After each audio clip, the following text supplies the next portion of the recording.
Like the person I was closeted with ended up just like being a straight person. Never with a woman ever again. Sure. Never like. Oh, you were dating? We were closeted for 2 years together, in love, writing poetry, writing songs about each other, hiding, kissing in the choir room, like never told a soul. Wow. And then I was like, I have to move to Los Angeles and be a gay comedian. And she was like, only ever dated men, never told anyone, never was anything.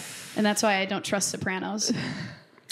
We were in the choir. She's a soprano. Yeah. Oh, to be honest, I thought for a moment you were like the show. The show. Hey! Hello! Welcome to Yenta. It's Yenta. Do you know what Yenta means, Rachel? I don't. It's totally... Yenta is like an old Yiddish word for gossip. Oh, I love a busybody. Very Jewish. A very Jewy word for gossip. Because it's a secret. It's a secret podcast. You can't advertise it at we don't. all. We say no. Please don't listen. Don't listen to it. Don't tell anyone about it. Don't tell your friends. Don't review. Don't like and subscribe. Don't rate 5 stars. Do leave hate comments, please. Don't do something more better with your time. Yes. Like something. Don't do that. Yeah. This is a waste of your time. But today I'm Ray Schiller. I'm the Yenta. We have Jack. I like how soft spoken you are right now. I'm being very. It's like very ASMR. I'm being a softer Yenta today. Normally I'm like, hey everyone. You are. It's like, I'm nervous because Rachel Scanlon is here, so I'm trying to be more normal today. Oh my God, bless. Really and truly. Ray. Jack, do you want to go say hey? Hi, I'm Jack. And our guest today is the amazing, the hilarious writer, comedian, everything. Everybody give it up for Rachel Scanlon. Whoa! There's claps. Am I getting clapped at right now? It's thunderous applause. They're going absolutely nuts for you. I cannot wait for you. God. This is someone in the back just going crazy. I'm so glad to be here. Rachel. Yeah. Thanks for having me. Yes. Of course. I'm like I love to be around queer people. We're in Pride Month and like everyone here has such beautiful hair. Yes. And I do feel like that curly is kind hair. of like that's why you're here. It's the towel. It's the Yeah, I feel like Ray, we do have very similar curl patterns. True story. Rachel did borrow my curl mousse. I had to before this. Literally, and I think it looks hot. Thank you so much. The before and after, insane. It's really coming in. Totally it's really coming in. I'm so glad. Thank you. I mean, I literally this is what I do. I walk into other queer people's spaces. Yeah. I go into their shower. I'm like, give me all your curly shit, right? And then I leave. And then I fuck their girlfriends. I say, thanks for the curl juice. Too bad I don't have a girlfriend. Yeah, oh shit. But if I did, I would let you fuck her. Thank you so much for saying that. And that's brotherhood right there. That's really sweet. Yeah. That's allyship. That's what we all want. Mm-hmm. I would say we should all join. That's how I would actually do it. I'm down. Honestly, just I think people don't understand the importance of a good curly mask haircut. Is actually one of the hardest things. I have found a queer person in DTLA. Okay. Up until this point, I've been a Fantastic Sam's sports clips type of kid in a print off a $24 coupon and then go in there until I did the big chop. And then I was like, I don't think a straight person can do this because I keep going to straight people saying, make me look gayer. And then they go, doesn't work. But you're so pretty. And they refuse. Yeah. So then finally I was like, all right, I'm going to do it. And now I won't let straight people even touch my hair. I don't even let them look at it. Not during June. No, God, no. Don't even talk to them during June. No, straight people are like ghosts in You June. have a beanie just in case they come around. Just I got to quickly hide it. No. Yeah. No way. It's actually a bald cap. Oh, great. Yeah. It's frightening to children, but... You know what? Fuck the children. Fuck them. Right? That's what Pride Month's about. Rachel, you have your own podcast, 2 Dykes and a Mic. Yes. This is kind of like that, but not at all. No, I feel like What a great comparison. This is like 2 Dykes and 3 Dykes on a couch. Yes. Yeah. No, I feel the similarities. Do you identify as a dyke?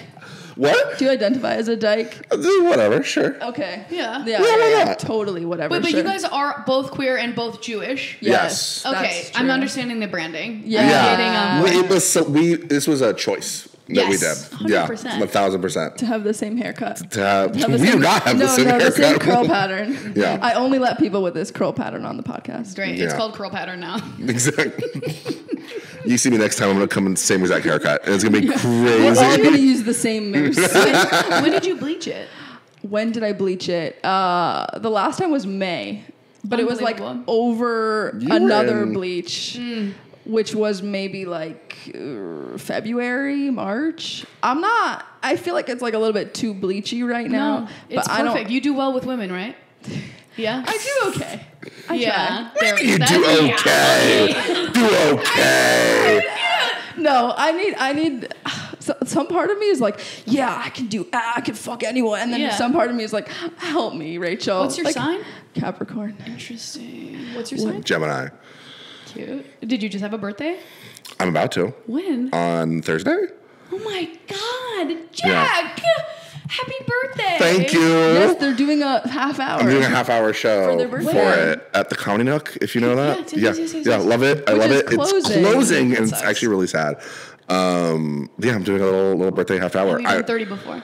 Have I what? Have you done 30? I've not. How do you feel about it? So fucking nervous. Okay, yeah. I don't know how like it's weird because it's like when you're like do like an 8-minute set, it's like, okay, what's funny tonight? But like for like when you like do longer form, it's like, okay, I have to like structure it and like I gotta do like an arc and like I have to like choose which jokes I want. I can't like I did a show last night and I did like some of the material and I was like, oh, okay, this like I know this won't work. And like, oh, but this leads really well into this. It's like it's cool thinking about stand up like in a technical way. You know what I mean? Yes, of course. Yeah. I'm so excited for you. Have you done 30. Like longer form? Like yeah, of course. Yeah. I just taped an hour in May and then I did so they were like just do 55 to 60. Sure. I did 75. Nice. Great. And I was like because it always goes longer. How much was crowd work? Crowd work was probably none. I mean, there were two moments because I had to like tape like my material. Right. I was already cleared by legal. Whoa. So I wasn't trying to like legal.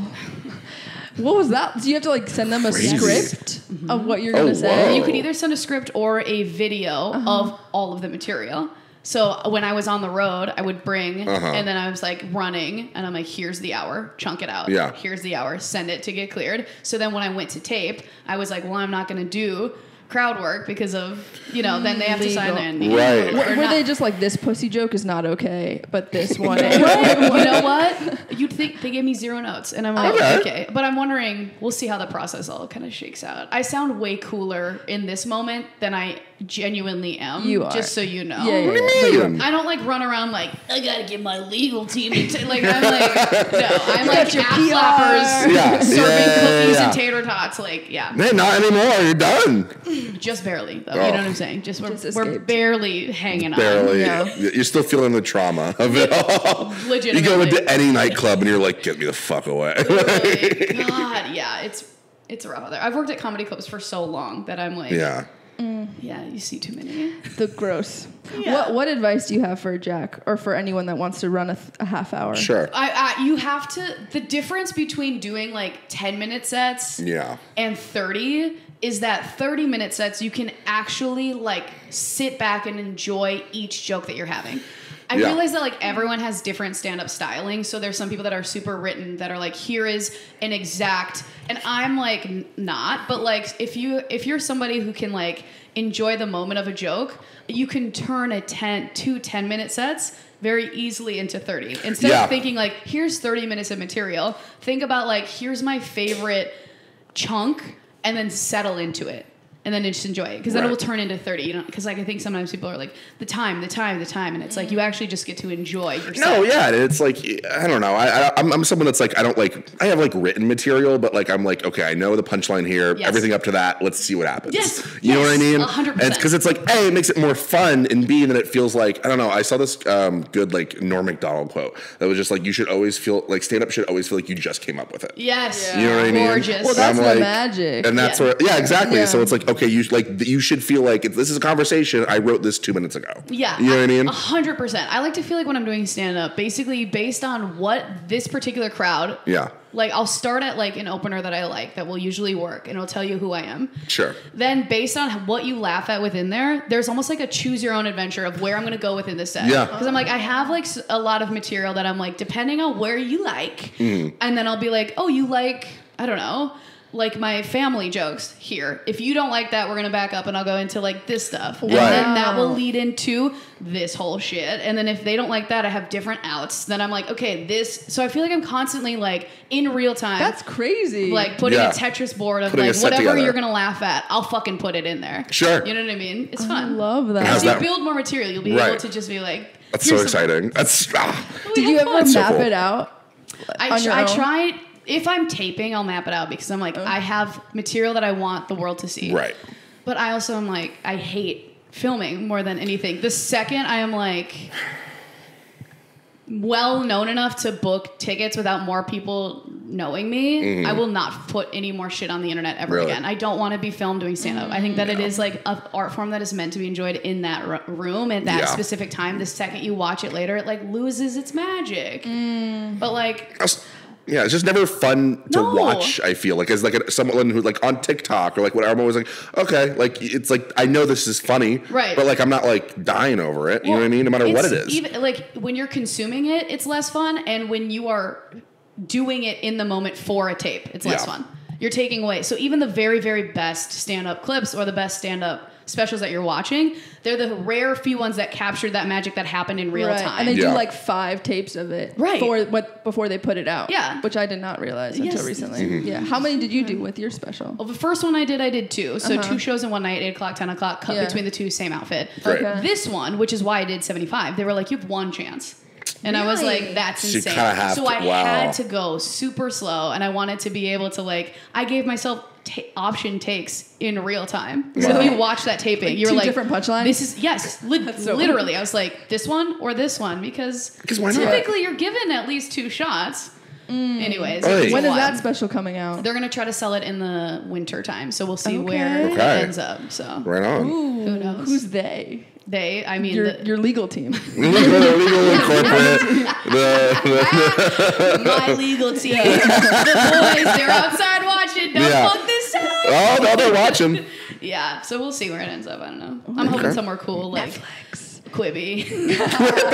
Hey. You're hoping nobody ever watches it. I'm just really praying for Quibi.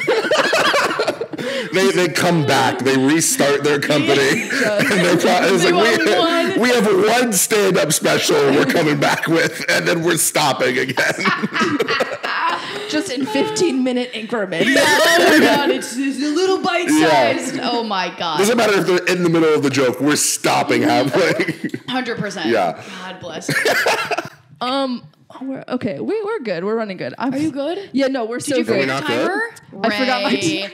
Ready. How long have we been going? Do you know how hard it is to produce? You have to do everything. You have to do the cameras and the lights and Thank the you, clicks. Rachel. It sucks. You understand. No, it's a disaster out here. Just to give queer people content, it's like, can you guys just like fucking just pay us? Can you just pay us or like so we can hire a producer? Get a video game. Can you play Game Boy for a second? We don't have the time to make all this content. Oh my god, so much content. Well, okay, you have your amazing, very successful 2 Dykes and a Mic podcast. Yes, very successful. Very successful. Rachel, I was telling Jack, like, I feel like the top queer podcasts is like Ashley Gavin. Oh, right. Cameron. Yeah. You. Yes. Oh my god. Is that right? What? I have no idea. I feel like that is like, it? yeah, I think so. I think so. Do you think I'm wildly successful? I do. Right. Because you are. Do you not think you're wildly successful? Yeah, what the fuck? Well, you got out of Flappers. How is that not successful? How is that not successful? If you get out of Flappers, you have made it. You're done. No more comedy contests for you. But you know, I'm always 2 steps away from being like hosting the fucking Uncle Clyde's comedy. Yeah. We know things have gone bad if I'm back at Uncle Clyde's. It's like hosted by. That's why I didn't do the festival this year. Good. Because I was just like, I'm better than that. Yeah. But like, am I? No, I know. I'm not. I feel like this is how it is with everything. Yeah. Everything feels like nothing. Everything feels like nothing. Like, the only thing I care about is doing stand-up and making queer people laugh, right? Yeah. So if whatever capacity you can get there at, it's like, is it a podcast, right? Did I move out to Los Angeles to make a podcast? No. But is that making queer people laugh? Yes. And is that the goal? Yes. So you just have to decide what kind of is going to work for What's important to you. Right. And I'm like, I don't know. Like, you get like different, like, I got to have Cameron on 2 Dykes. So I was like, this is my dream come true. Yeah. Like I that's have arrived. my moment right now. See, and that's so like Cameron is like your grandmother. And like, you know what I mean? Like we all just kind of like lead. We all have like similar, like honestly the hair progression does go from Cameron Esposito to here to here. It's going to go shorter and shorter. So I mean, sense. I don't know. I feel like very lucky that the podcast is connecting, but and like who knows? You tour all over the country, and you get all these queer people to come out. For 2 dykes and a mic. It's like crazy. That's insane. It's fucking. We're lucky. I mean, we were literally just yesterday. I was in Georgia. Crazy. Wow. And then the day before that, we were in Nashville. And like, it's crazy to go to places where they're being so actively legislated against that like, there is always that thing in the back. I mean, when you guys are all queer, you understand that there is that weird thing in your head that is like, am I genuinely safe? Yeah. And like, am I comfortable? And like, you kind of... Do you get security? No. I mean, we are not successful. I bring my legal team. The legal team will stand up for you. They're so frail. They're little bones. But like, Or legal team's going to say that. Oh, God. You know, I don't have a legal team. A future. There's just like, I don't know. Like, I think it's really crazy. Like I started doing stand-up like almost 10 years ago where you were given like one monthly show that was like the queer night, the gay night, right? And it was typically a lot of like white gay men and then one lesbian, and the crowd was still mostly straight. So I feel like for the first 6 years I was doing stand-up, I felt like I was just being a gay clown, right? I was like, for straights, right? Sure. I'm like, my gay comedy is through the lens that like straight people, which was the people that were consuming and buying tickets and buying albums or whatever, were straight. So I was like, and every time I was told to be successful, it was kind of like, you have to either be really gay or like chill it out. Right. So I was like, never thought that I could build an audience of all queer people, first of all, and then have enough queer people that would want to see queer comedy that they would actually buy tickets, and in the South. Yeah. So that's where they need it the most, though. Exactly. It's been like it's been a wild ride. I feel like really lucky to see so many queer people all over. It's like, you know, we would do, Mackenzie and I, my co-host, 2 dykes and a mic. Mackenzie and I would do shows only in San Francisco for the longest time because we were like, that is where queer people are. Right. And now we've been all over the entire U.S. I'm going to Texas. I'm going to Florida. I'm going to Tennessee. Shit. And there are... Do you have a manager or are you doing it all yourself? That we have a touring agent. Oh, good. Yeah, thank God. And so like we're able to go. And then because of the internet, you can see where they want to have you. So yeah, I think it's just like... So you have like a mailing list and they people write It's just literally just like looking at the comments. Oh, really? On Instagram. Yeah, I'm like, where? Just seeing like who, like where people are, like where they want you, like wow. And you just hope that they show up. But I feel like for the longest time, like I had no idea. Like every time, because this is really the first full calendar year, especially since the pandemic, that we'll be able to go to these like different cities.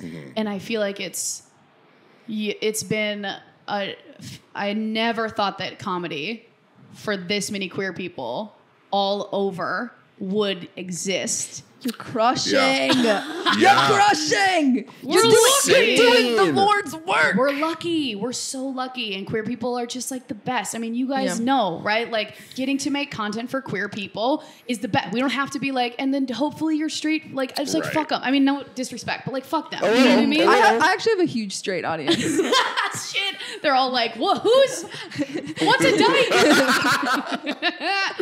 Yeah, we're lucky. We live in a really, really fun time. Yeah. We're like, and also a terrible time. Obviously, like shit is scary right now for queer people. So we need each other. But I think it's, you know, it's a good reminder, especially like I don't know about you, but like when I grew up in Arizona, right? And like, I knew one gay kid and that was like it, right? And it was like, I had no idea that like, oh, there could be like a community of people across this state. And it's like, especially with like TikTok and like, I feel like recently like queer stand-up has been kind of like the thing a little bit. I don't know, because I don't know, just good to like remind people like, oh yeah, there's a community. There's like these people that exist, you know? Well, and I think it's like people don't know. A lot of us still are closeted or newly out. Right. Or that's like real. In places where like sometimes a lot of people will be like, well, I thought that like queer people were only on my phone. So then if you're able to have a 2 dykes and a mic show where you're like, they're here, they're physically here, and then you get to be with each other. Like queer community is one of those things that is like, it's not just like cool, sexy fun. It is also like life-saving, right? Yeah. People are out there being like, thank God, there's other people here. I mean, we know, like fucking Phoenix. Go ahead. When you talk to people after your shows, well, first of all, do you talk to people after your shows? Yes. And like, what are the kind of things that they're saying to you? Mostly like, oh my God, you're so fucking sexy. You're like, you're quiet. And they're right. I'm playing. Most of them are like, ugh, I don't know who you are. My girlfriend loves you. It's a lot of that. You know what I mean? Interesting. But yeah, people are like, have found it because of the lockdown. So stand up stopped, as you guys know. Right. Or no, you don't. Did you I start started after. Oh my God. You started after, yeah. I also started. I started after lockdown, yeah. But I started in Austin also, so they didn't really care so much. Okay. Yeah. That's a blessing, kind of. Yes. So great. For me, for COVID, no. Yeah. Okay. Yeah, I don't know. I'm like, when there was the lockdown, I thought that stand-up would never come back. Like, genuinely, I was really worried that no one would ever want to be in a room shoulder to shoulder with other people. And then on top of it, comedy clubs were kind of dying and no one was posting like crowd work zingers. So I was like very you had to do the concerned. podcast. How long was your podcast? Podcast has been for like 7 years. So we'd started way before then, but because of that, we were able to put more like time into it. Yeah. And then people were connecting with it because we weren't going out. So as a comedian, I was like, I guess I have to like reach people somehow if I can't do live shows. So then the podcast showed up. But yeah, we stay after shows and we listen to what people are saying. And it is like, it's still people... Like, I'm always torn between this thing of, like, people are saying how huge the queer community is and how strong, and everyone's like, it's queer comedy, everyone's gay now, right? Everyone's blah, blah, blah. But yes, like, everyone is gay now, which I do want to take at least responsibility for, like, a good chunk of that. Yeah, it's all you. It's this haircut. It's a haircut. The curls. But, like, there is still, because you do stand up, and, like, there are still, I mean, how many shows do I still do in LA where I'm the only queer person? Oh, for sure. Right? Yeah. And when you look outside of like the internet and like, cause we have all such specific algorithms and such specific FYPs that we can feel a certain way. And then when you walk out in the world, you still are like, wait a second. What? Yeah. But how many more bills are they trying to pass? You know what I mean? Like, there's always this juxtaposition of like, it's the best time in the world to be queer. And then you're like, am I fucking safe? So I don't know. I'm like, sorry, I don't know if this is what your podcast is. No, whatever we want. It's about listening to Rachel talk. Yeah. I feel like I'm lecturing you guys about the queer community. I'm so sorry. You guys get it. No, it's this is going to be a great clip. You know what I mean? It's weird out here.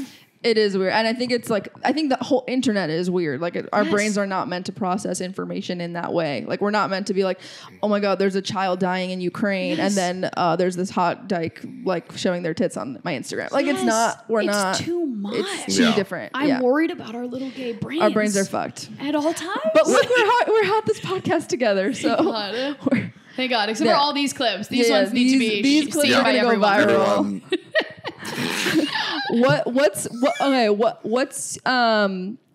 What advice do you have for someone who's just starting a podcast? Oh boy! For all of our just starting a podcast listeners, can you help us? I don't really. They just invited you on to get career advice. Just for me. This is what we do. Listen, queer people, we gotta help each other out. Yeah. Because people don't talk to people unless they have a podcast. Yeah, is what I'm learning in LA. In LA, we're out to coffee right now. Exactly. Yeah. What's your advice? And then also, what's your least favorite thing about doing a podcast? Okay. And your most favorite thing for podcasting. Yeah. I mean, this is very technical, but like consistency is like very important. So when they start to be like, which day do you guys drop episodes? Thursday. Yeah. They're like, you always do it then on a Thursday and like stay pretty consistent with that. And then, having other people on that have like a different, similar audience to you can be very helpful. Here we go. Doing that. And check. Like, what else? Yeah. The clips. The clips. But you have an amazing editor that Leah does the clips. Leah, shout out to Leah. Who recently dumped me, but I'm not taking it personally. Yeah. I love Leah but if you ever want to come back to me, I will take you with open arms. Please. She's listening. Leah, we love you. Already. This is me trying to get you back. Yeah. Every episode now is like, so how's Leah, man? God, no, she's I don't know. I'm like, I think my least favorite thing in the world, and it's podcast related, is like I cannot handle or read, like I cannot keep up with the critiquing of like people on the internet. It is stressful. I'm a Cancer, first of all. Sure. So I'm a very sensitive person, and as you can tell, I care deeply about like the impact of like being a queer person and on the community. So I have like then because of the way the internet works, there's people who don't give a shit that I feel personally like I need to listen to them because I'm always, and I'm like, oh, I have to learn so much. And even like when I put out a stand-up clip, right, for the longest time, every comment was like how unbelievably fat I was. I was like, people are like, they needed me to know how fat I was for the longest time. And then you get like shorter hair, and then it's like the homophobic people will come out. And there's people that just like hate women. There's people that hate gay people. You guys understand so much. But I think we just had one that like we were just talking about this. Yeah, that it was like really hard for both. We were just. I like it. I've never. And it sucks because like I was like talking to a friend about it. I was like, this is just the first. Yes. Like that's the like. I think the heart, like just about anything in social media and like entertainment is like, it's going to happen. You got to get used to it. Yeah. No matter what you do, it's going to happen. And the hope is like, okay, the first one is the worst. First cut is the deepest. Hello, Sheryl Crow. Okay. Ooh, okay. And then you're hoping that you can like build up some type of, this is like, I wish so desperately that I could be like somebody who just like doesn't give a fuck. Do you know what I mean? Yeah. Like how many comics do we see like, like a lot of like, you know what I mean? There's like, straight comics that make their whole thing to be like, oh, am I problematic? I don't give a fuck. Yeah. Or even like, I think obviously as the more successful people get, they don't care because they're millionaires. You know what I mean? Mm-hmm. Money helps. And that, I would of course, care. Yeah. I would love to be like a millionaire who's like chatter like, about you're gonna be mean to me in my comments. Let me go sleep on my pile of bills. Right. Right. And like their legal teams can handle it. You know what I mean? But like, I don't know. I think putting stuff up and like having to be, I think there's a fine line of being like, I want to be able to know what people like. Mm-hmm. And when you're putting out a podcast, like how often do you have to say like, can you please leave us a review? Right. Yeah. But no, also, I say don't leave us a review. Yeah. Don't. This reverse psychology is really working. It's working. Don't listen. Don't review. If you're listening, don't tell why? your friends. Yeah. I think it's just like the hardest thing to tell yourself, like, I don't need to know. I don't think we are supposed to know what everyone thinks about us at all times. No. It's not. But I don't think tell you. They'll tell you. They'll be very upfront about it. They will give you. There's been debates about our existence in the comments. Crazy to just watch? Like, I'm just like, I'll like read it, and I'm like, oh, you're talking about me existing. That's the thing. Is it stopped being like hypothetical queer person? Yes. It's like, oh, you're talking about me specifically, whether I should be alive. Right. And it's that's bizarre. where it's so surreal. Or I feel like watching people discuss you as if you're not alive. Like here. Yeah, as if you couldn't read those and like fucking what? Like I posted it. You think I'm not getting a notification? Like what?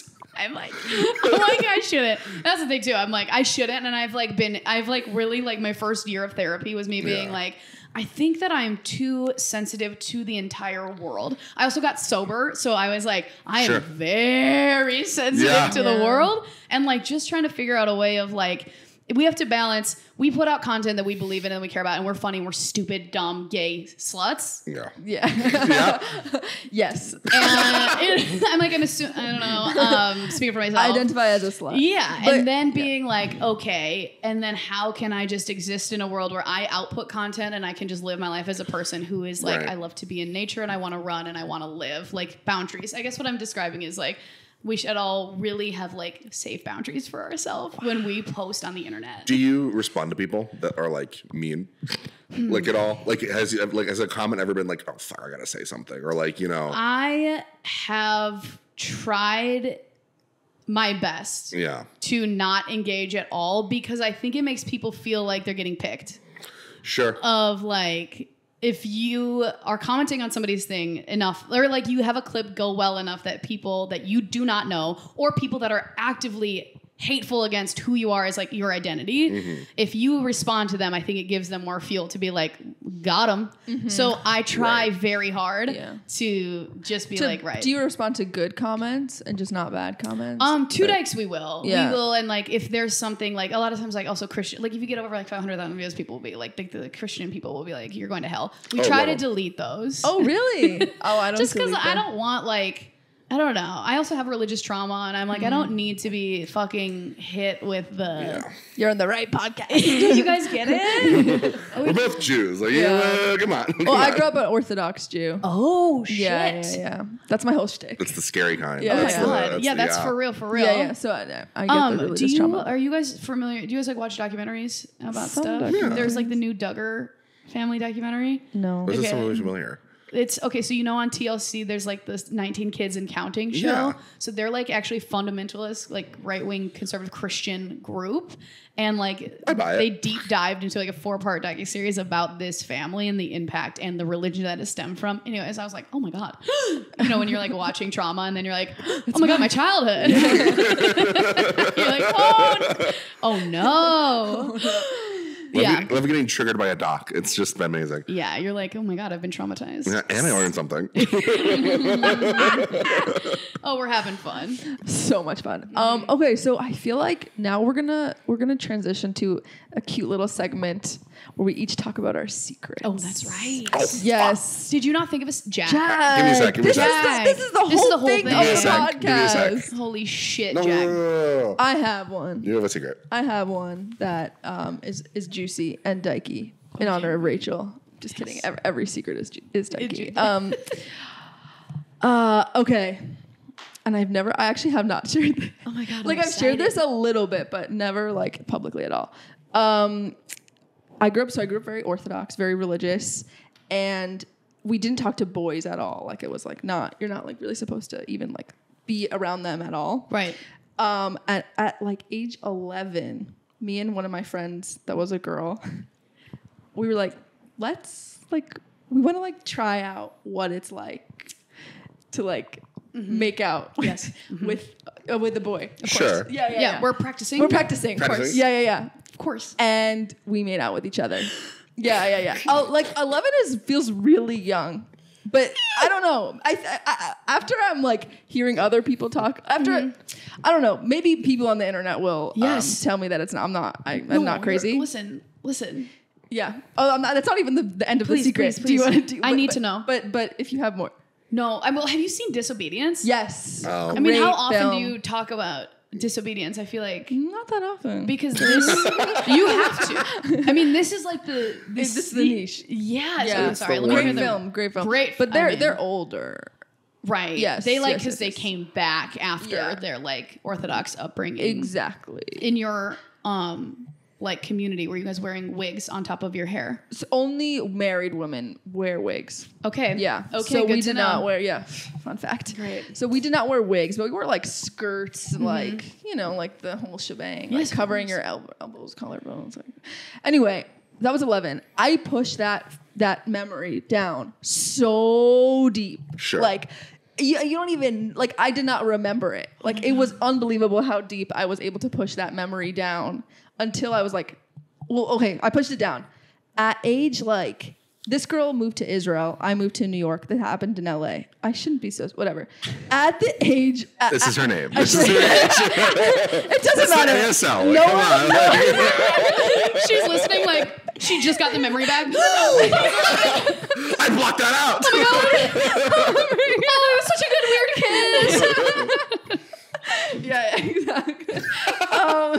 So maybe I was age like 15 or 16. Mm-hmm. I get a call. I haven't spoken to her in years. I get a call from her. Great. And she tells me that she's bisexual.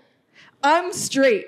Oh, at this point. Got it. Like in my head. Still a straight person. I'm still a straight person. You shoved that down? I shoved that down so deep. Yeah. That I was still straight at age like 16 when she called me and told me this. And I freaked out. Oh, of course. I know. Crazy story. I freaked out and I told my mom. You told your mom? Yeah. Religious trauma is crazy. I feel like we're very kindred. Yes. Yeah. Do you have a similar? Well, I'm just like, I do feel like that's exactly how I would have responded. Still closeted at 16, being like, Mom. bisexual. Have you ever heard of this? Bisexuality. You know what I mean? When you're still deeply like, and you're like, oh, it feels so weird when you're like, I'm gay. Yeah. And this queer thing is happening around me, and you're like, it just feels weird. It's not right. Yeah. Oh, right. Yeah. That's crazy. And now she's married with a kid. That's really the end of the story. But I guess the reason that it came up recently is because I was just in Israel. I didn't see her, but I'm like, maybe I should at one point talk to her about it. Yes. And like confront her and see how she remembers it. Or if she does, maybe I'll remind her. Maybe she pushed it. I'm fascinated that you used the word confront. Yeah. Are you picturing this? No. They're like kicking the door, like, we have something to talk about. Yeah. This is what happened. Yeah. I'm picturing it Kardashian style, where you're like, oh yeah, it's gonna be a reality. When we were 11. Really getting into it. Yeah. Yeah. Wow. We just film it for reality television. Like I would watch a season of The Ultimatum. Here's my pitch for you. Yes, tell me. It's a show. It's a reality show. It's called Gay Confrontations. And you go back to the closeted kisses you had. You sit down one-on-one style, and you figure out what happened. Yeah. Let's talk about it. Gay Confrontations. Talk to your legal team. Make that That's great. happen. You know what? Hello. Oh, yeah, let's make that I know show. we're on strike, but we got a thing to pitch. It's unscripted. Let's go. Yeah, that's a good show, though, actually. Yeah. When you were 11, do you remember feeling to yourself like this is more than practicing, or were you not even like connecting what was happening yet?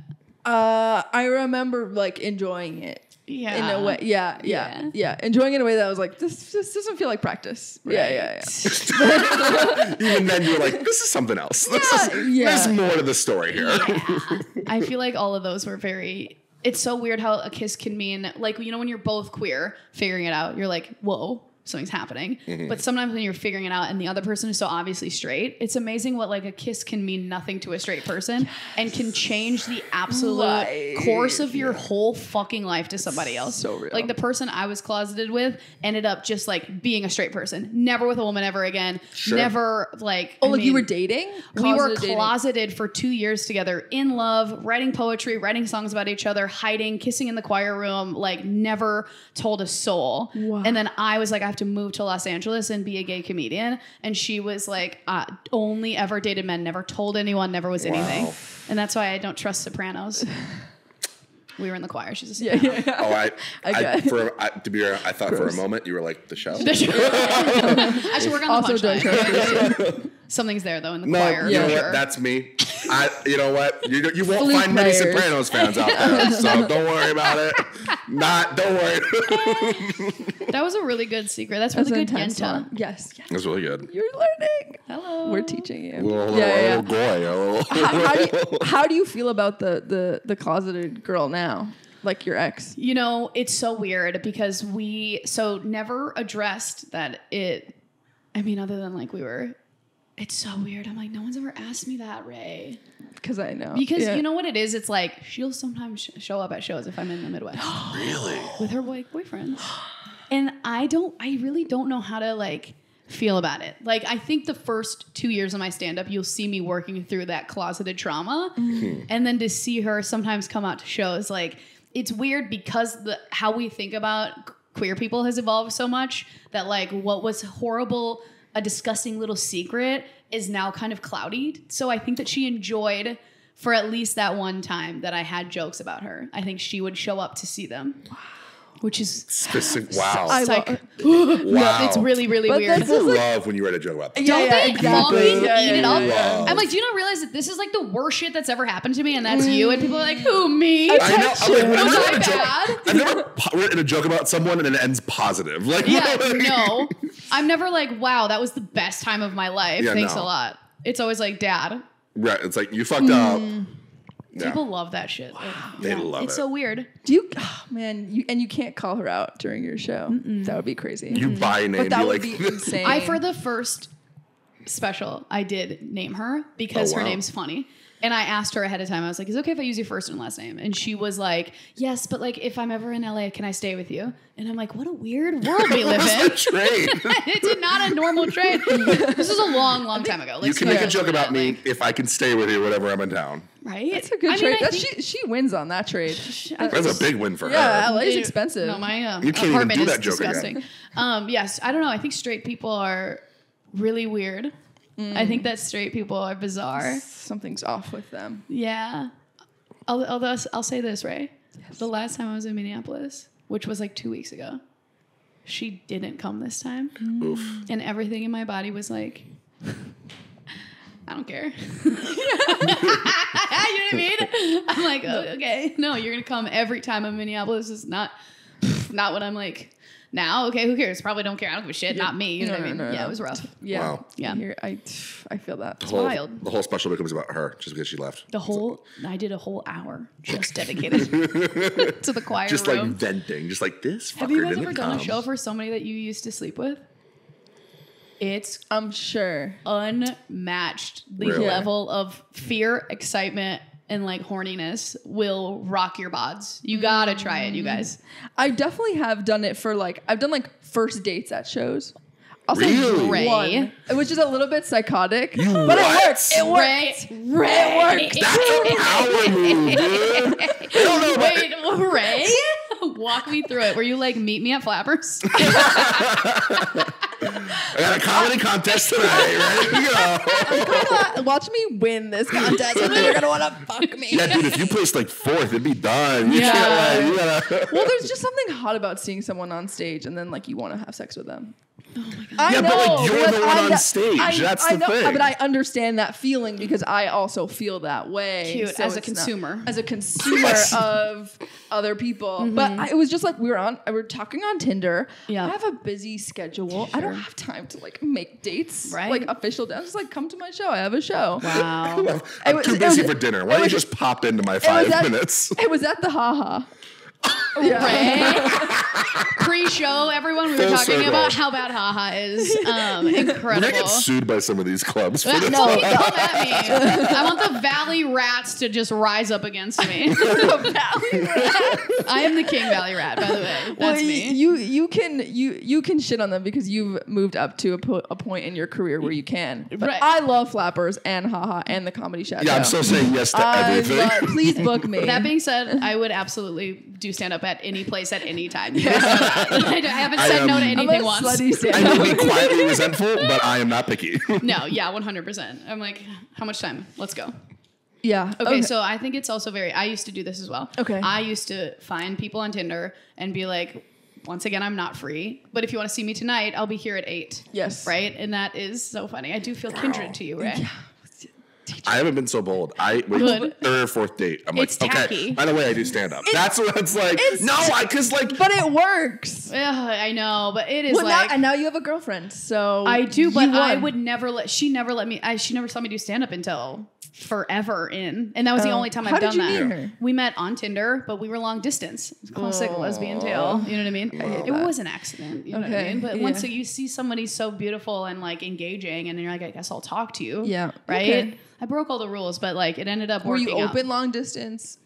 Yeah. Okay. Mm-hmm. Okay. Then it's manageable. It's manageable, and then we ended up. She moved to Pasadena, which still kind of felt like long distance. I was like, jeez. I'm in an open relationship with someone from Pasadena, long distance. The time change is rough. That half hour during rush hour too. Let me just get another girlfriend. Come on. Literally.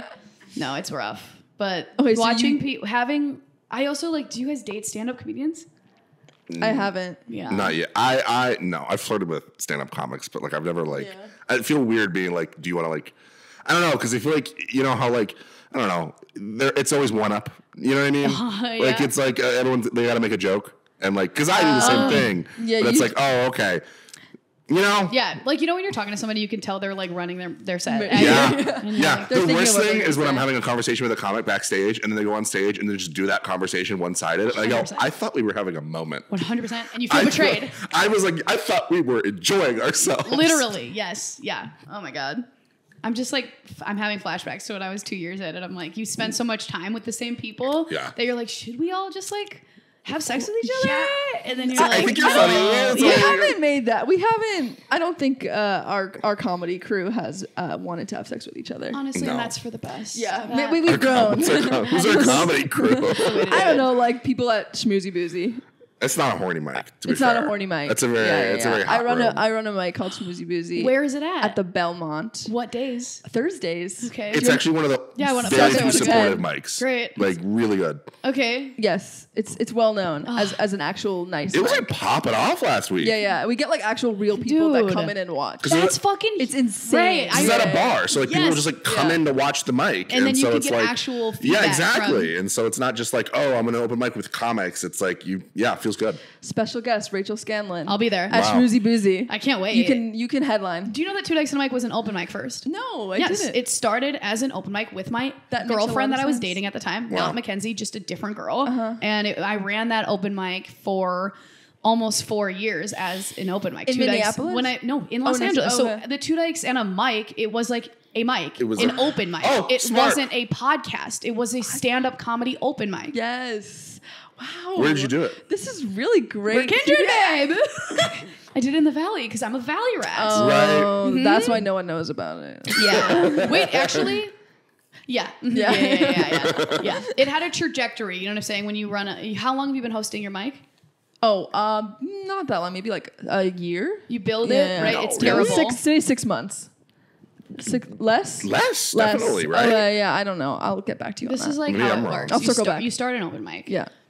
It's awful. People are drinking so much. People keep going to sign up and they think you're karaoke, right? Yeah. And they're like, they have no idea what you're doing. Sure. Then like finally it gets kind of good. A lot of people come. It's awesome. And then it starts to suck again. And then you have to do something else. Yeah. Oh, then like you're moving on. Yeah. Mm-hmm. Change. You can't host a mic forever. Move it to a mic. Move it to a podcast. I like...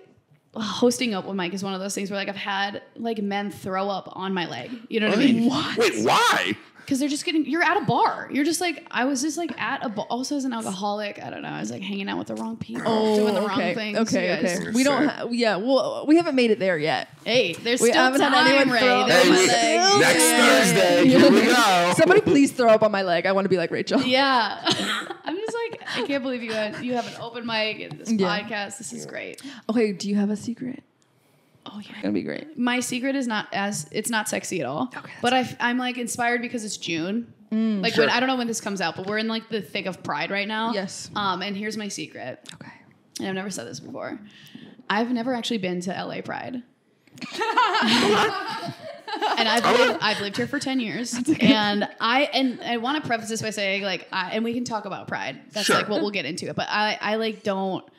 I've done queer events. I've been booked on queer Pride shows. I've done like the stuff. I've done Dyke Day, but I haven't done like actual proper like WeHo Pride ever. Not once. And it's because today is also Pride. Today's the march, right? Or they're in, And I booked you today, and I was like, Rachel, I know. I didn't realize. I was like, I know today is Pride. Is it going to be okay? Are you okay?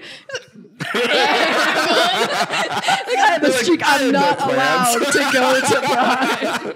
Oh shoot! I can't walk today. Oh no! Sorry, I'm booked. I'm busy.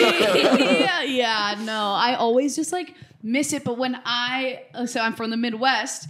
And Pride in the Midwest was very much like when I came out, it was like you were trying to hook up. Like Pride used to be very sexy. It was very much like I think it still is pretty sexy. Yeah. Well, I feel like everyone now is like bring your dogs and toddlers because like we're like we're like adults. I don't think that stops anyone. I don't think that stops anyone. Yeah, like dogs can watch. Yeah, come on. We're getting our rocks off. The kid's gotta learn eventually, you know. I got you the levels. Yeah. No, we're good. Keep talking. Okay, so is it like a political thing that you don't go? No. Or just like literally you're just busy. I'm protesting Pride. No, I mean like I just feel like I somehow just always have missed it every year. And first it was like, oh, I'm used to like Pride in the Twin Cities, or I'm used to Milwaukee Pride. And then I was like, well, I just don't know where to go. I mean, Los Angeles is huge. The amount of prides within Pride is like confusing. There's also WeHo Pride, LA Pride. Yes. There's like Santa Monica Pride just happened this year. Pretty much. Oh. It's crazy. And so I was confused. And then I remember like, I was like, okay, well, I just haven't done it for so long that I was like scared, and I was like, well, I don't know what to do, and then I was too busy, and now I'm like, it's been too long. Yeah, right? You're done. I mean, I've done Dyke Day. That you're not there. Did you go to Dyke Day? I did go to Dyke Day. Yesterday? Yes, were you not there? I can't say whether I was there or not. There's no way to know. My legal team will freeze this till I went last year, and like it is fun because I do feel like Dyke Day actually does it right. Yeah, like it feels inclusive and it feels grassroots. Like it feels like because it is. You guys literally just a bunch of dykes in a park. Yes. Yeah. And that's like I went to Dyke Day last year too, and I saw this like the most beautiful people like roping each other in the tent. In the tent. You know what I'm saying? And just getting hoisted up. And ever since then, like my girlfriend and I have been like she's been suffocating me. What? Because of Dyke Day? It was definitely like I was into suffocating before. Sorry, I'm like, what a weird episode I've done here. No, it's great. It's supposed to be a secret. Like we're supposed like it's the point.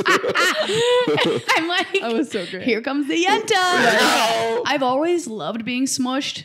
Sexually smushed. I like smushed as a sexual term. Yes, thank you.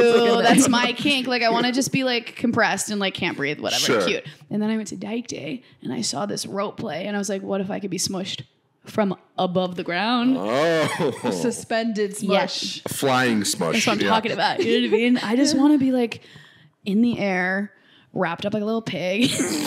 And just right on the verge of death. You know what I mean? And that for me is a sexual experience. Yeah. Okay. And I got that from Dyke Day. Wait, did you do it at Dyke Day? No. But that's where I got all of the. Because you can just register and like someone will let you tie you up. And as someone who I haven't been to Dyke Day, but all of my friends were at Dyke Day this weekend. Like I've seen more pictures of Dyke Day than I have of Pride. Yes. Like what's the vibe? What's the environment? Like give me like. It is like literally a park, and they have like just a very minimal amount of like things like there's like, little booths, small, but like it's all of these like dykes and queer people in a park. It's hot, sweaty, typically not this year. And there's one tent that is like the kink tent, and every often like they have like a schedule. They will give you like a bondage demo, and it is like the coolest thing to see like all these different types of queer bodies and people and like piercings and like all of the fucking like you ever just see stuff and you're surgery. like yes and like a lot of times that's kind of missing from like what we're seeing about like queer people and getting to see it in a hot sweaty and tent. You have like a whole crowd of people, like 100 people watching somebody get tied up and suspended and cheering like let's go. It's fucking sick. And I'm just there taking notes. Okay, they did this maneuver. I'm like, Nazara, are you getting this? Are you getting this? You're like filming it. You're like, this is just for me. This is just. Like, I promise I'm not weird. I got a GoPro. I'm like a scientist with like binoculars. I'm like, how do we do this? Afterwards, like, so how did you do this? Right. Like, where did you buy the rope? Yeah. You can't just go to like any rope store. I imagine you gotta get like a specific kind. I don't want to hurt my skin. I'm very delicate, you guys. Exactly. Sensitive skin. Yeah. It's it's like more. Like Dyke Day feels more. It's like family. Exactly. More homey. Yes. Yeah. It was really nice. I can't recommend Dyke Day enough. But I'll say it is really overwhelming. Like the first year I went, this was my second year. The first year was like, holy shit. Like this is so many hot people, so many It's overstimulating. It's really overstimulating. Especially when you go to a lot of queer spaces and it is like gay men forward. Yeah. To be at a queer space where it does feel very like lesbianic and you're like, I douse myself in cologne. Like, when you're going to see other like queer people, you're like, okay, cologne, too many earrings. I'm like, carabiner, docs. You know what I mean? Like, you just want to be like, it's overstimulating to be seen and be seeing that many. And also everyone's exes are there. Oh, yeah. Like people that you're trying to hang out with, like so many. So that's my girlfriend kept being like, how mentally. do you, be ready for seeing people that you have fucked in 2016. Yeah. And beyond. Go, Jessica's here. Good. Oh, good. That was a good secret. Yeah. Thank you. Thank you for coming out as never having been to Pride. Wow. Well, actually, don't listen to this podcast. Mr. Dyke has never been to Pride. Can I tell you that? Don't tell him. They're gonna come for you now. You can't do. That's it. Also, Mr. Dyke feels really accurate. Yeah, Thank you for seeing me. It's got a very Mr. Rogers feel. But Mr. Dyke, hang out with Mr. Dyke. Here are my strap-ons. It's a lovely day in the neighborhood. Yeah. Let's suffocate each other. Yeah. That feels right. Hot secret. Mm-hmm. Okay, Jack. What was my secret? Did I say the? Did you think of one? Did I say the plane thing already? Okay, do you want me to do the plane thing? I don't remember. Did I tell you the plane thing? I don't remember. This isn't horny. This is like a scary thing. Okay. I was on a plane recently. That's how the story starts. Mm-hmm. And are you scared of planes? No. I'm not scared of shit. Okay. Well, get ready. But we were like, I was going from Phoenix to LA. So it was like hour flight max, right? We're like in the air, 20 minutes in the air. You know, when you're like taking off and like, you can like tell a pilot's good or not by how they take off and how they land. You know what I mean? 100%. Like how you're like, you know what? That takeoff made me a little nauseous. Not great on the pilot. Or like, you know, when you have like a really smooth takeoff. Yes. And you're like, this was easy, felt nothing. Great. It was like a rough takeoff. And I was like, I'm going to give the pilot notes later. Right.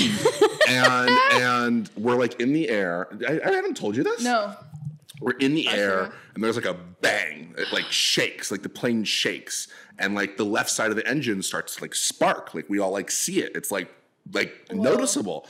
And the pilot comes on, and this is a bit, but like he says like the worst thing ever. Like he's like, so you might have felt that. Yeah. I was like, okay. Oh, really? he goes, so our left engine just gave out. That's it. Fuck up. We're gonna turn around and try to make it back to the airport. And I hated. Try. Wow. We're going to try, which I hated. Fuck. And then you started praying to God. And so then you know what? Your life. You know what? Something I'm actually proud of myself for this. So I've been very agnostic atheist for a very long time, and I went to a Christian high school growing up, and all their like little arguments where they'd always be like, "Well, it doesn't matter because if you're ever faced with death, I bet you'd be praying to God." And I did not pray once. There we go. I held true to my atheism. I was like, it's the pilot's fault we're dying. But like, it was like scary because like, I don't know. I've never been like a situation where like the left end, like anytime I've like seen in a movie or TV show, like left engine's done. Okay. Beginning of Lost. Like we're done. That's it. Yeah. We're dead. Right. Yeah. Like I've never heard of like, and they all landed safely. You know what I mean? And we're like turning around and like for like a half hour, I'm like in the air and it's like shaking and I'm like at any moment this plane could like give way and we're like done and we're dying. And like people are like calling their loved ones and like people are next to me like, hey, Harold, love you. Just so you know, I sent death texts to people. I was like, but it was fucked because I didn't have internet up there, so I had to buy the Southwest internet. Oh my God! Send your death text. Send my death text. Oh my God! So I spent $10 to text my mom, but I was fucked because like I'm not like good under pressure, so I'd be like, hey, LMAO, just so you know, I might die. LOL. Laughing emoji. I was like so like this one like you know one of my friends literally was like crazy one. I was like so bad with it. One of my friends was like, oh, hope you're okay. Smiley face. And I was like, okay. Yeah. Oh my God. We love, like, obviously I'm alive and like not dead. Oh my God. But yeah, I like thought I was going to die for like a good 30 minutes of being in a plane. Yeah. That's insane. It only ever happens. I looked it up 0.06% of the time.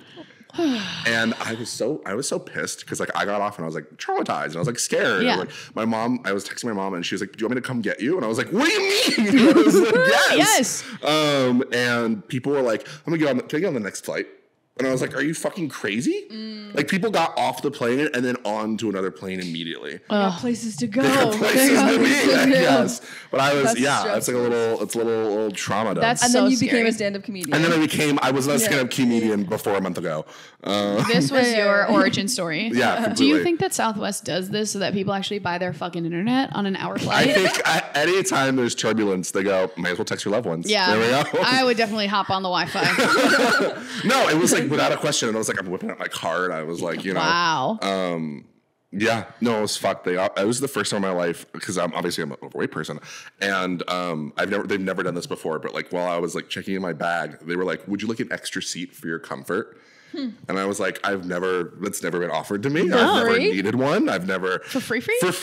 Take it. My pride got in the way because I could tell that they were being like, oh, because you're fat. And I was like, no, I don't need one. I'm fine. Yeah. But I will say I walked away and I was like, sorry, I should have fucking taken this. I should have. Because like, I get a privilege. This is like the one fat privilege is that no one sits next to you on an airplane. Yeah. They're not going to take that middle seat. No matter if that plane's full, they're not taking that middle seat. I always have a seat next to me. Free of charge. There you go. That's the way to do it. It's great. Yeah. And so I was so pissed off when I was in the air and I thought I was going to die. And I was like, there's someone fucking sitting next to me. I literally like when I have a joke because I lost a bunch of weight recently. And I have a joke that I'm like, oh, I'm skinny now. And people actually look me in the eyes in airplanes. And like, it's hysterical. Thank you. That I'm like, not only will they not sit next to you, people won't look you in the eyes. Literally. Like too scared to make eye contact with a fat person. When you make eye contact with someone, you have to sit next to them. Exactly. Yeah. Like just being absolutely ignored in an airplane because you're fat is like, okay. And like it sucks, but it's like at the end of the day, like, okay, well, you know what? I'll take your prejudice for the empty seat. That's fine with me. You got to turn prejudice around to your benefit. Right, exactly. So more free shit all the time. Yeah, dude, I thought there was like a good time that I was like, I also was like, who do I have to send a death text to? Because I got to be like snappy and like, you know, I was like, who makes the cut? Right. I was like, who? I didn't get one. You didn't get one. Sorry. It's because you don't have iMessage. And so I couldn't, it was tough. I can't send you a green text as a death. Oh, the last text being a green one. Oh. Right? I'd rather die in a plane on Southwest. Exactly. I was like, Ray will find out on the news later on her Android, I guess. Literally. I don't know. Android Ray. I know. I thought you fucked. So yeah, get an iPhone. You'll get a death text next time. I'm dying. Okay, I'm switching. I'll do it for the ladies. I'll do it to fuck. That's the reason I'll switch. I do think. Listen, it hasn't been hurting me so far. Good. Okay. As far as you know. But I'm switching. Oh, You could. There we go. I like the bullying power that this corporation it came around. has. No, it really did. I'm not gonna switch because I like messing you up. Wow. I like messing with your texts. You use WhatsApp, and that to me is a hate crime. You use WhatsApp? I do. Is it because of privacy purposes? Yes. Oh, I thought it was just because you. Oh, really? I thought it was just because you were being quirky. I know people everything for being quirky. I know people who only use WhatsApp because they're like, this is the only safe space for my nudes, and I'm like, oh, don't send your nudes over text. I send all my nudes over everything. I'm like, let them leak. I look great. Fuck off. Okay, well if you want, who's sending ugly it'll nudes only help themselves? your views. I'm like, those are the best naked me you're ever gonna see. Yeah. So it would be a blessing if it got seen. But I use WhatsApp only for pickleball. Is where WhatsApp for your group. Yeah, the group chat is for pickleball, and it's a very pickleball thing. Yeah. Wow. Do you have like a lot of old people in the group? That's why they use WhatsApp. Yeah. Exactly. Yeah. Are you secretly like an old? I think. Look at my shirt. This is actually my the name of the thing is shirt. Yenta. Yeah. I mean, for God's sake, you know. I see what's happening here. Everybody use WhatsApp. I want to send. I want to have big group messages. God bless. I just want to send. I'm in so many annoying group messages though. Really? That shit sucks. Okay. Yeah, we did our secrets. Now we're gonna transition to advice. Oh my God. And that's gonna be the last segment. Of the pod. And then we're gonna get talking. you out of here. Great. The podcast ends. We're we don't good talk timing. at all. We're good. How are you doing on time? We're doing great. Okay. It's so cute that the picture is just your girlfriend. Yeah. She's not hot. even you in it. No, I just know. You. That's next level. That's what you get for 5 years. I'm like, I guess it's just her. You've been together 5 years? Yeah. Oh, holy shit. That's so long. I know. Wow. That's crazy. I can't believe it. Oh my God. You're so happy. Look at the smile in the camera. I love her. She's so good. I miss her when I'm here. Where is she? At home. Okay. She's just in the valley. She's like easily reachable. So close. But that's like queer love. I'm like, she's just out of reach. And I miss her. Yeah. We should have her on the pod. What does she do? She works at nonprofits. She's just like a normal person. She cares about the environment and reads books. Wow. That sounds perfect. Yeah. Reads books. Fucking hot, right? Wow. Yeah. I've never read a book. I got a lot of learning disabilities, so it's not for me. But I love that she does it. Yeah. She'll never be on a podcast. She's like, not interested. Nope. How does she feel about you talking about her, like, in your content? I think she knows that, like, there should be, I mean, hopefully, like, once you have, like, a podcast, there's boundaries of, like, if you know me in real life, you shouldn't be, like, listening to this. This is for the gay masses. This is not for, like, your aunt. You know what I mean? Mm-hmm. But I think, like, she never thought she would be with a comedian, and there's been a learning curve of, like, what are boundaried and, like, what things are okay for me to talk about. And then we've... Wait, because you do kind of have to ask for permission before you do a bit about someone a little bit, sometimes. Yeah, I think, like, if you're going to, like, actually, like... If people know who they actually are in your life, there should be like a, hey, what's okay to say, what's okay to not. Yeah. And you just got to figure it out. Yeah, I've had issues with that. Yeah. I've had big issues. Look at me dead in my eye like. You've been bold on this podcast. Good before. For you. You've been bold, man. Because I have a podcast where I have to share my secrets every week. I know, and you have designed this. You gotta get worse. Yeah. Eventually, you're gonna run out of secrets, right? And you gotta keep living. You gotta keep doing things you have to hide. I have a note in my phone of secrets. It's crazy. It's getting smaller and smaller. We have to do more scandalous things. Oh, I just have to go out on the town. Yes. To just build more This is the month to do it. Yes. Good point. You got pride secrets for the next year. Oh my God. I should have done something crazy yesterday at Dyke Day. We have to. Not even halfway through. You got more time. I know.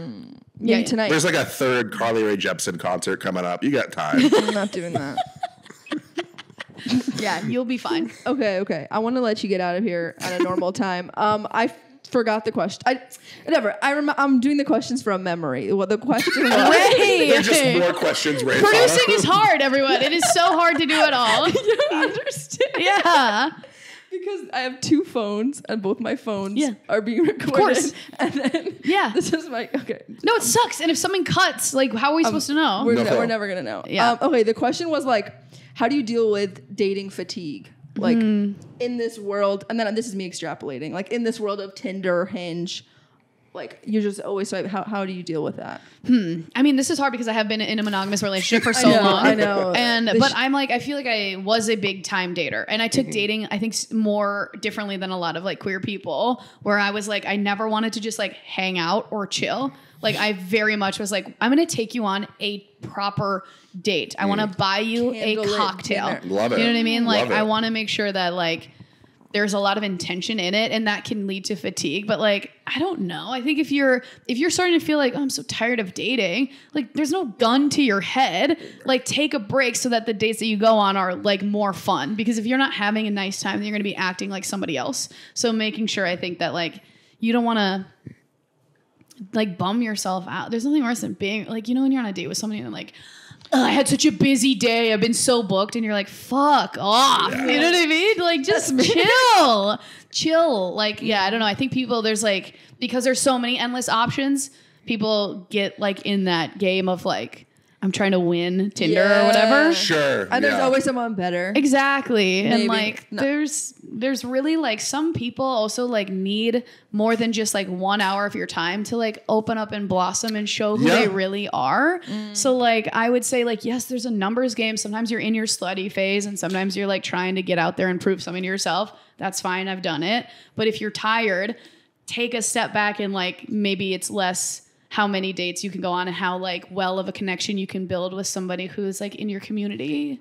Yeah. You know, go crazy. Rather have a really good date than like 10 fine dates. Yeah. You know? 100%. I also feel like after the pandemic, there was like a huge pressure. I don't know if you felt this to like go on a bunch of dates and like, oh, now that it's done, we all have to go out every day. We're making up for lost time. Like, exactly. Yeah. So it was like, of course, people got fucking burnt out easily because it was like, oh, well, you never know if it's like going to stop again. Right. You know what I mean? Yeah. That like what's that? Where scarcity tactics where you're like, I don't know what's going to happen next. So let's all just. It could happen again. And so we have to be doing it now. Fuck around as much as possible. Yeah. I also felt that way when I came out because I didn't know many queer people. So whenever I saw any lesbian, I was like, I think we should have sex. I'm pretty sure we have to be in a relationship. Yeah. I was like, what if I never see another lesbian again? And I was like, we should fuck immediately in this bathroom. Yeah. I think like fun. Well, You know how that goes. Yeah, Lesbians in bathrooms are always big thing. Fucking yes. Crazy. I have a friend that got kicked out of the Abbey for having sex in the bathroom there. Yeah, that sounds like somebody I would have had sex with. Yeah. I have a friend who got kicked out of the Abbey. Yeah, exactly. You have a friend. Yeah. Strong friend, a really close friend. Really good curl pattern on this friend. I don't know. Yeah. That's good advice. Yeah, just basically stop dating if you're tired of dating. Honor your body at all times. Yeah. If you're tired, sleep. If you're hungry, eat. If you want to fuck, go fuck. Don't force. Hedonistic lifestyle. I like it. Listen, I'm like, don't force yourself to do anything. Yeah. I think we've lived through too many things, and like we've going through too many things. You don't have to put pressure on yourself to date all the time just because you're having access to an app. Yeah. Enjoy your time in your life all the time. You heard that here first, folks. Enjoy your time. Yeah. Okay, last question was basically it was like how do you like what's your creative process? How do you write jokes? How do you work on your material? Oh my God. Wow. I like to like create moments on stage where I'm able to find funny things. Sure. So I try to go up as often as possible, which is why you'll see me at Flappers or wherever the fuck. Because my mic. I need to like, I try basically throughout the times of my life or experiences or whatever, if you're inspired, I will write down a setup and then give myself time through repetition on stage to find which parts I really like. And I try to think about what do I really want to say in this amount of time and then connect them is the idea. So then I'm writing a lot from stage and from the experiences that I've had in my life. And then hopefully they fit together really well. And if they don't, then I'll just fuck them off and then move on to the next one. Because like, you know, you can, when you have more stage time, you have more time to like figure it out. Yeah. What about you guys? That's good. Do you practice at home in front of a mirror? I don't think I ever have. You never have? No, I mean, when I first started, in front of a mirror. I used to have like a little hairbrush and like do like pretend I was doing like a little set and like that's so sweet. And then I started hating that so much. I started getting lazy. To like hear it out loud, like literally you would say them out loud. Yeah, I used to write it like monologue form. Like have it like all written out, like beat by beat, word for word. Because I grew up like theater training. And so I was like, I got to memorize this. And like the first set I ever did was so rigid, but it was like well written and blah, blah, blah. And it was like, and then I just got bored doing that. It just wasn't fun. Yeah. You know? No, 100%. So, but yeah, I used to really prepare my material. And like now I'm just like, fuck it. Well, don't you have to do that now with your sending it to legal? Well, with tapings, and this is why I'm like, it's the magic. Tapings is a way different where you're like, especially like whatever, where you're trying to run specific things for a very specific amount of time and specific verbiage and whatever. Yeah. Yes. So that is everything is very much of like, planned. You know exactly where you're going to go. There's a specific roadmap. That's after you've like done all the testing and like. Exactly. Yeah. That's after the material is like exactly how you want it. And I also fucking hate that. Like I cannot like, it's hard. It's hard. And there's like certain festivals where you have to do certain, like whatever. And you're just like, it's awful. Whatever. Please everyone book me and I'm really good. But yeah, I think in general, I want to create like moments on stage where I can like send the like specific messaging that I want to be said with like the funniest things that come from real life as possible. So like, I don't want to have a specific script. I don't want to have written material. I don't want to have like a very rigid, as for new, I mean, once the material's there, then of course, but for creating new jokes, I want to like leave there spaces for the like creative fun process to like kind of come out. Yeah. Of course. I want to like have a nice time. I want to like have a fun, gay, chill time. With people. And I find that like when I don't plan it, that's when the best shit comes out. Yeah. For me. Yeah. You want to like leave there the space for the fun things to happen. Right. And like otherwise because I'm also the type of comedian where if I'm not having a good time, like it's going to be a flat set. If I'm delivering you a set, it's going to be a 6 or a 7. How do you deal with saying the same jokes over and over? I'd make them new almost every time. So I know a start and an end. In the middle, we'll figure out what you like. Yeah. And how I like to give it to you. The rest is like... You've never been like bored of a joke and like you got to keep doing it? Of course, like, yes. There are like times where that is like... But even on those, like I desperately like I want to do stand up until I'm like old and dead. Like I want to do stand. I want to be an 80-year-old like toothless slut, like with a like having like with a residency in Vegas. This haircut, you know, millennial dykes, just like with their carabiners out. Like I want to do stand up forever. So I don't ever want to get to the point where I'm like, I'm hating what I'm doing because it's so stale. Yeah. So if that means that I bomb in Atlanta, whatever, like as long as I'm like there having like a good time and creating a good space, and like I would rather have how I really feel on stage for myself, have a good set for my heart, than do something that works every single time, every single day, and wanting to fucking die. So, I'll take the L. You know what I mean? No, I'll take I don't care. Well, it's more creatively risky. I think that's more fun. Yeah. You know? I don't give a fuck. Yeah. Fuck it. It's stand up. It's still like so low stakes at the end of the day. We are gay clowns. Yeah. At the end of the day, just trying to get people to be like, like, who gives a fuck? Right. I don't care. You know what I mean? I don't have like much of like a ego, and I'm not very highbrow. You know what I mean? I have jokes that are just like dumb cum jokes. Like I don't care. You know what I mean? I just want to live a good, fun gay life. That's it. And you are. I think it's the motto for the episode. You're living the best fun gay life. I'm dressed as like a gay peep. Like I'm just I'm just like, whatever. Who cares? Iconic. We're surviving. Rachel Scanlon Who cares? outfit. Thriving. Yeah, that's it. Okay. That's great.